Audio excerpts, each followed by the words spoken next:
Today, we'll be discussing the horrifying case of Daniel Marsh. Born on May 14, 1997, Marsh was a troubled child who received an American Red Cross Heroes Award at the age of 10 for using CPR to save his father's life during a heart attack. However, his life took a dark turn after his parents underwent a contentious divorce when his mother had an affair with his former kindergarten teacher. This led to Marsh's homicidal fantasies first emerging, which eventually led him down a path of violence and murder. Today, we'll delve into the disturbing details of Marsh's life, leading up to the fateful day in April 2013 when he brutally murdered Claudia Maupin and Oliver Northup. Daniel Marsh was born on May 14, 1997. At the age of 10, he received an American Red Cross Heroes Award for using CPR to save his father, who was having a heart attack. Marsh's parents underwent a contentious divorce in 2008 when his mother had an affair with his former kindergarten teacher. It was at this point that Marsh's homicidal fantasies first emerged. Marsh was enraged with the woman for whom his mother had left his father. He plotted to slit her throat or strangle her to death. When Marsh was 11, he was diagnosed with an adjustment disorder with depressed mood, and he began threatening physical harm in 7th grade. In May 2010, Marsh started seeing Dr. David Besa, a clinical social worker from Kaiser Permanente. The intake form described Marsh as having nightmares and temper outbursts, being nervous, and not liking other people. In August 2010, he was prescribed his first antidepressant, Prozac. During his teenage years, Marsh began using alcohol and marijuana. He went back and forth between his parents' homes until he was 14, at which point his father threw him out due to his constant drunkenness and marijuana use. In October 2011, Marsh became anorexic. The then 14-year-old had gotten down to 93 pounds. Marsh was hospitalized for his eating disorder at the Berkeley Hospital from December 29, 2011 to January 25, 2012. As time went on, Marsh's violent thoughts increased. At age 14, Marsh's dreams about killing people, which had begun at age 10, became more frequent. In mid-December 2012, Marsh told a school counselor about his homicidal fantasies, resulting in the police being brought to the school. Marsh was then involuntarily hospitalized because of the danger he posed to himself and others. At this point, his medication was switched to Zoloft with Seroquel.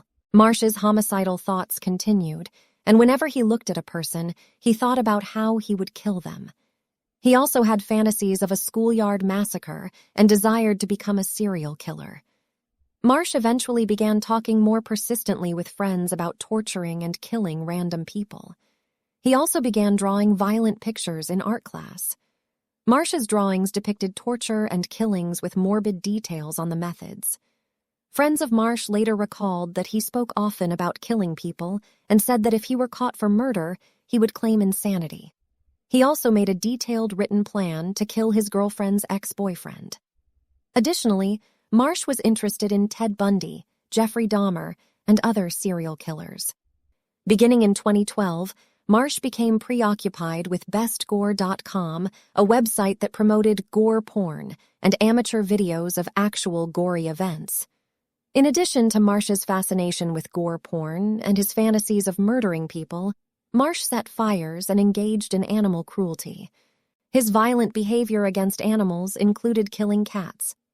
In April 2013, 15-year-old Daniel Marsh decided to act on his homicidal urges and live out his violent fantasies by killing someone. He extensively planned the murder, taping the bottom of his shoes and wearing gloves and all-black clothing with a black face mask. He armed himself with a 6-inch buck knife and roamed the streets of Davis, checking between 50 homes for open windows or doors. Finally, he found an open window at a condo located 2 doors down from his father's residence. The condo belonged to Oliver Northup and Claudia Maupin. Oliver Northup was a successful attorney who served in the U.S. Navy during World War II. He lived in Woodland, California, where he was elected to serve on the Woodland School Board, worked as city attorney for Woodland Winters and YOLO, and was involved in various community organizations. He also had a passion for music and was a founding member of the Unitarian Universalist Church of Davis. Northup met Claudia Maupin at the church, and they got married in 1996. Maupin was a pastoral associate at the Davis Unitarian Church and was also active in local theater. Together, they had a blended family of 11 children, 14 grandchildren, and 8 great-grandchildren. Daniel Marsh broke into the home of Claudia Maupin and Oliver Northup, waited until they were asleep, and then attacked them while they were still in their bed. Marsh watched them sleep for 10 minutes before stabbing Maupin in the torso repeatedly. As she screamed for help, Marsh stabbed her even more. When Northup awoke, Marsh stabbed him to death. Marsh continued to stab them after they were deceased and then mutilated their bodies by cutting them open and removing their organs. He placed items inside their bodies to mess with the people who would later investigate the murders. Marsh kept souvenirs from the crime, including the knife used to kill the couple and the bloody clothes he wore during the attack. Marsh felt exhilarated and satisfied after killing the couple, and he wanted to continue murdering people. Marsh armed himself with a baseball bat while he looked for his next victim, planning to kill them so that the crime wouldn't be linked to the murder of Maupin and Northup. On April 14th, Maupin and Northup were absent from church, prompting concerns from their family. Later that evening, Maupin's daughter Laura and police went to the couple's home and found the door open with bloodstains. The police forced entry and found the victims' bodies. Investigators, including 25 FBI agents, tried to solve the murders, but no physical evidence was found. Marsh was only apprehended after bragging about the murders to his close friends and girlfriend. Marsh had bragged to a close friend that he had committed the murders. The next day, he confessed again to his friend and to others during lunch. After school, he asked his girlfriend if she had heard about the murders and described the crime, giving details about the manner in which he had murdered Northup and Maupin. Marsh continued to describe his crime to a close friend, showing the knife and other items he had used during the murders. However, Marsh's friends did not initially report the confessions to anyone else, as they feared Marsh. Marsh's girlfriend broke up with him on June 4th, and Marsh sneaked into her house through the dog door 1 or 2 weeks later, causing the girlfriend to fear for her life. Marsh's friend then told Marsh's father about the murders, but Marsh's father did not believe him. Marsh's friend then went to the police and was questioned for several hours. Marsh was arrested the next day on June 17th, after his friend reported his confessions to the police. In June 2021, a high school resource officer brought Marsh in for questioning in connection with a double murder case. Marsh was interrogated by a detective and an FBI agent, initially denying any involvement in the murders of the couple. However, after hours of questioning, Marsh confessed to the crime, describing in graphic detail how he broke into the couple's home and killed them. He admitted to hunting for someone to kill and described feeling a rush of adrenaline and happiness during the murder. During his confession, Marsh explained how he mutilated the bodies and kept souvenirs as evidence. He revealed that he enjoyed the feeling of committing the murder and that this feeling lingered for weeks. Marsh also admitted to having thoughts of killing other people and lacked empathy for others. When asked how he would kill the FBI agent interrogating him, Marsh described several brutal ways to do so. Investigators later searched Marsh's mother's garage, where they found the bloody clothes Marsh had worn during the murder and the knife used to commit the crime. Daniel Marsh was charged with 2 counts of first-degree murder, special enhancements for intentionally killing more than one person, demonstrating exceptional depravity in the killings, lying in wait to kill the victims, and inflicting torture during the murders.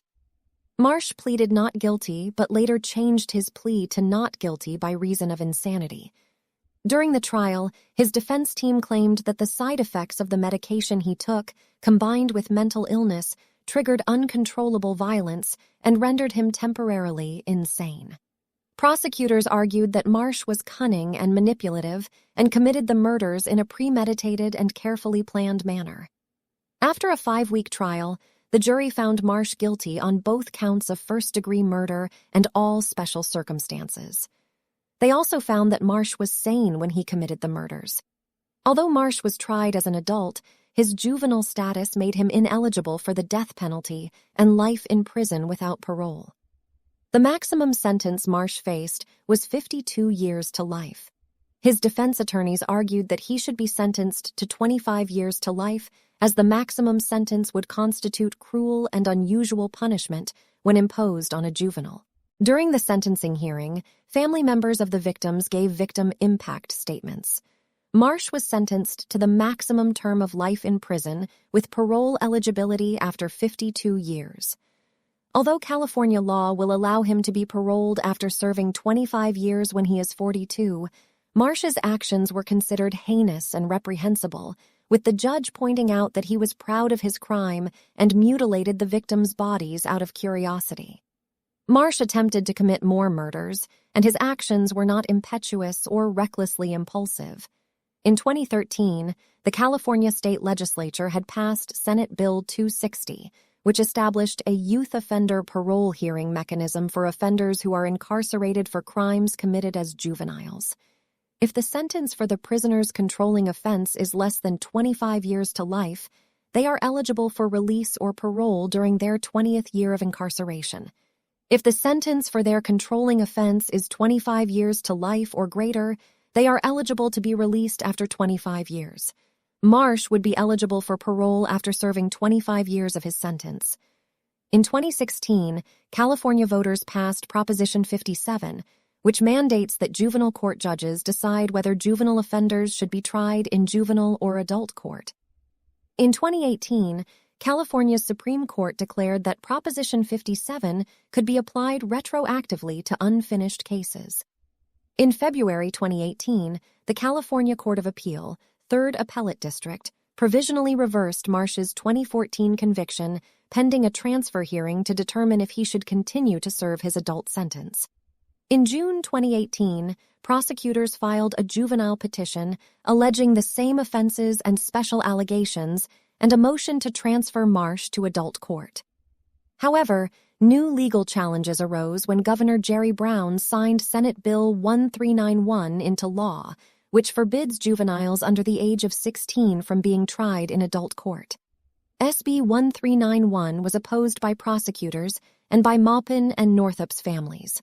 Governor Brown signed SB 1391 into law on September 30, 2018, right before Marsh's transfer hearing began. In his signing message, Brown emphasized the need for redemption and reformation wherever possible. Marsh's defense team filed a motion for continuance of the hearing until after January, when SB 1391 would be effective. Prosecutors argued against the motion, saying that the case was governed by current law. On October 24, 2018, the judge ruled in favor of the prosecution and remanded Marsh to state prison to continue serving his adult sentence. On January 1, 2019, SB 1391 went into effect. On November 13, 2018, Marsh filed an extraordinary writ seeking review of the order of transfer. In the summer of 2019, Marsh's attorney filed an appeal asking for his murder conviction to be overturned retroactively due to SB 1391. As of writing the script for this episode, Daniel Marsh remains incarcerated in Richard J. Donovan Correctional Facility in San Diego and is eligible for parole in 2041. Do you think Daniel's punishment was too harsh for a juvenile? Let me know in the comments. I would love to hear what you have to say. Also, consider giving this video a like if you liked it. That really helps with the algorithm.